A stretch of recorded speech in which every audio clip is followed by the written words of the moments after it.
Mimi Samia Suluhu Hassan naapa kwamba nitakuwa mwaminifu kwa Jamhuri ya Muungano wa Tanzania na kuitumikia kwa moyo wangu wote, na kwamba nitaihifadhi, nitailinda na kuitetea Katiba ya Jamhuri ya Muungano wa Tanzania kwa mujibu wa sheria iliyowekwa.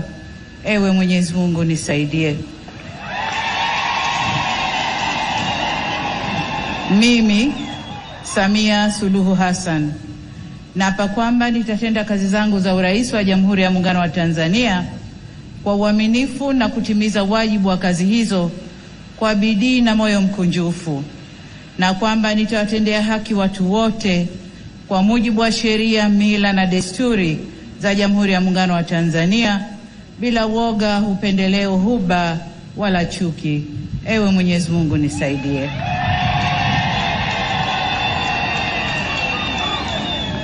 Mimi Samia Suluhu Hassan naapa kwamba katika kutekeleza madaraka niliyopewa kwa mujibu wa Katiba ya Jamhuri ya Muungano wa Tanzania, nitatetea na kudumisha umoja wa Jamhuri ya Muungano wa Tanzania kwa mujibu wa Katiba ya Jamhuri ya Muungano wa Tanzania.